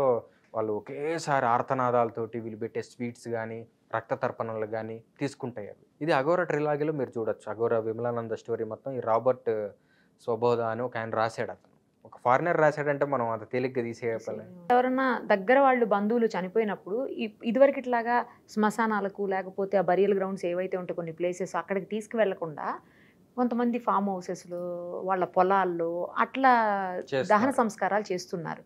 దానివల్ల ఏమైనా ప్రమాదమా? చేసుకోవచ్చు. ఏం ప్రాబ్లం ఏం కాదు కదా. ఏం కాదు. ఎందుకనంటే ఎక్కడ చేసినా అసలు ఆ బాడీతో లింక్ వదిలిపెట్టేదే ఈ ప్రక్రియలు. ఏది ఈ పిండ ప్రధానాలు కానీ కర్మకాండాలు ఇవన్నీ ఏంటంటే వాడు మళ్ళీ ఈ అటాచ్మెంట్స్ గురించి మళ్ళీ ఇక్కడికే రాకుండా నెక్స్ట్ ఇంకొక చాప్టర్ ఆఫ్ లైఫ్. ఇప్పుడు డెత్ అనేది లేదండి అసలు. ఇప్పుడు నిద్ర అనేది షార్ట్ డెత్, డెత్ అనేది లాంగ్ స్లీప్. అది కామా మాత్రమే. లైఫ్ అనేది అన్ఎండింగ్. మోక్షమే ఫుల్ స్టాప్. ఒక శరీరం పోయింది అంతే. ఇంకో శరీరానికి వాడు వెళ్ళటానికి మళ్ళీ ఇదే శరీరంతో అటాచ్మెంట్స్ ఉండకుండా ఉండటానికి కర్మకాండలు ఉపయోగపడతాయి. కాబట్టి ఈ లింక్ కట్ అయింది, వాడిది ఎక్కడ తగలబెడితే ఏముంది, లింక్ కట్ అయితే ఇంకా ప్రాబ్లం లేదు. ఇప్పుడు ఆడవాళ్ళు పిండ ప్రదానం చేస్తారు. ఆడవాళ్లే కొంతమంది ఈ మధ్య కాలంలో మగవాళ్ళు లేకపోతే కొన్ని ప్రాబ్లమ్స్ వలన వాళ్లే దహన సంస్కారాలు చేస్తున్నారు. అమ్మాయిలే మగవాళ్ళే చేయాలి, ఆడవాళ్ళు చేయాలి. అట్లాంటి రూల్స్ ఏమైనా ఉంటాయా? రూల్స్ అయితే ఉన్నాయి. శాస్త్ర నియమాల ప్రకారం వెళ్ళటం మంచిది. అంటే అవకాశం లేని వాళ్ళు ఉంటారు కొంతమంది, అసలు ఎవ్వరు ఉండరు. ఆ అవకాశం లేనప్పుడు ఎలా చేయాలనేది కూడా శాస్త్రంలో ఒక నియమం ఉంది. అంటే శాస్త్రం మృత్సృజ్య వర్తతే కామకారత నా సిద్ధి నవాప్నోతి నా సుఖం నా పరాంగతి తస్మాత్ శాస్త్రం ప్రమాణంతే కార్యకార్య వ్యవస్థితం. భగవద్గీత దైవాసుర సంపత్ విభాగ యోగం లాస్ట్ నుంచి 2వ శ్లోకం ఏం చెప్తుందంటే శాస్త్రంలో చెప్పిన విధానాలను పాటించిన వాడికి ఇహంలోనూ సుఖం ఉంది, పరంలోనూ సుఖం ఉంది. శాస్త్ర విధి మృత్సృజ్య అంటే వదిలేసి, ఆ విధుల్ని వదిలేసి వర్తతే కామకారత వీడి ఇష్టం వచ్చినట్టు వీడు ప్రవర్తించినట్లయితే కనుక నా సుఖం నా పరాంగతి. వీడికి ఇక్కడ సుఖం లేదు, పైన సుఖం లేదు. అందుకని ఆయా పండితుల ద్వారా తెలుసుకొని వాళ్ళు చెప్పింది వింటే మంచిది. ఇప్పుడు శ్మశానాల్లోకి కొన్ని ఏరియాస్లో లేడీస్ వెళ్ళరు, కొన్ని ఏరియాస్లో ఇప్పుడు తెలంగాణ సైడ్ లేడీస్ వెళ్తారు, ఆంధ్ర సైడ్ అసలు లేడీస్ శ్మశానంలోకి అడుగే పెట్టరు. అది మంచిది కాదని వాళ్ళు భావిస్తారు. బట్ ఇక్కడ మాత్రం అట్లాంటిది ఏమి ఉండదు. పిల్లలు ఆడవాళ్ళు కూడా శ్మశానంలోకి వెళ్తారు, వాళ్ళ సొంత వాళ్ళు దగ్గర వాళ్ళు బంధువులు చనిపోయినప్పుడు. అలా వెళ్ళొచ్చా వెళ్ళకూడదు? లేడీస్ శ్మశానాలకు వెళ్ళకపోవడం మంచిది. ఒకవేళ ప్రాంతీయ ఆచారం గనక ఉంటే ఎలా చేస్తే అప్పుడు మాట్లాడటానికి ఏం లేదు. అదే వాళ్ళ ఆచారం ఎలా ఉంటే అలా, అదర్వైజ్ వెళ్ళకపోవడమే మంచిది. ఎందుకంటే శ్మశానాల్లో మనకి తెలియని డైమెన్షన్స్ చాలా ఉంటాయి. మనకి తెలియదు కాబట్టి లేదనుకోవడం మూర్ఖత్వం. అంటే అది ఎలాంటిది అంటే సైంటిస్ట్కి మైక్రోస్కోప్లో అన్ని జీవాల గురించి వాడికి తెలుసు. అవును. వాడేదో ఆ జీవాలన్నింటినీ ఒక లిక్విడ్లో కలిపి ఒక గ్లాస్ మీద ఇట్లా పూసాడు అనుకోండి, మనకి అవి కనబడదు. కానీ గంట ముందు వాడు మైక్రోస్కోప్లో చూసాడు అన్ని. అవును. ఇక్కడ లేవు అనుకునే వాళ్ళు మనం మూర్ఖులం. అంతే కదా మరి. అట్లాంటిది శ్మశానం కూడా అదొక ల్యాబొరేటరీ. అక్కడ సాధన చేసుకునే వాళ్ళకి అది మొత్తం విధి విధానాలు తెలిసిన వాళ్ళకి అదొక ల్యాబొరేటరీ. అక్కడ ఏమేమి ఉంటాయో వాళ్ళకి తెలుసు. వాళ్ళే చెప్పారు ఈ టైంలో వెళ్ళకండి, ఈ టైంలో వద్దు, మీరు వెళ్ళవచ్చు, మీరు వెళ్ళవద్దు, కాబట్టి వెళ్ళకపోవటం చాలా జాగ్రత్తగా ఉండాలి శ్మశానంతో. ఇప్పుడు ఇదివరకు కట్టెలు అవన్నీ పెట్టి దహన సంస్కారాలు చేసేవాళ్ళు. ఇప్పుడు మారిపోయింది, మొత్తం ఎలక్ట్రికల్ Electrical. చేస్తున్నారు అంతా.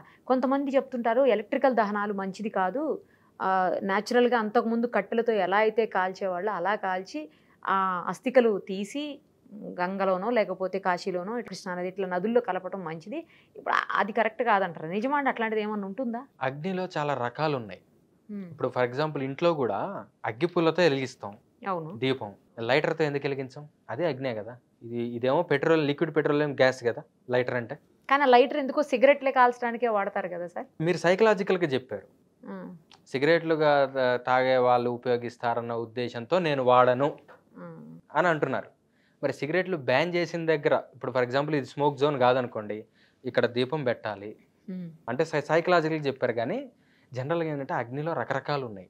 ఒక ఇంధనం ద్వారా వచ్చే అగ్ని వేరు, ఎల్పిజి నుంచి వచ్చే అగ్ని వల్ల కొన్ని Correct. వేరు. అందుకని మీరు కట్టెల పొయ్యితోటి వండిన పదార్థానికి, అవును, గ్యాస్ మీద వండిన పదార్థానికి టేస్ట్లో అట్లీస్ట్ సటిల్ ఖచ్చితంగా ఉంటుంది డిఫరెన్స్. ఇది ఈ భాగంలో మనం తెలుసుకున్న విషయం. ఆ భాగంలో కూడా కట్టెల మీద కాల్చే విధానానికి ఉండే ఫలితం వేరు, ఈ ఎలక్ట్రిక్ దాని మీద ఉండే ఫలితం వేరు. కాబట్టి వెనకటి నుంచి వచ్చే కట్టెల విధానమే కరెక్ట్. ఈ లేటెస్ట్ ఏదో అవి ఇంధనాలు దొరకట్లేదనో, పొల్యూషన్ అనో ఇట్లా చేయటం తొందరగా అయిపోతుంది, రకరకాల కాజెస్ తోటి ఆధారపడితే చెప్పలేం. కానీ ఇదైతే మంచిది, ఇదే కరెక్ట్. రైట్ స్వామి. చాలా విషయాలను, ఎందుకంటే పబ్లిక్కి కొన్ని తెలిసిన విషయాలు ఉంటాయి, కొన్ని తెలియని ఉంటాయి, కొన్ని తెలిసి కూడా చేయలేకపోతారు, కొన్ని ఏమో తెలియక చేస్తారు. మొత్తానికైతే అన్నింటినీ మీరు చాలా డౌట్స్ని క్లియర్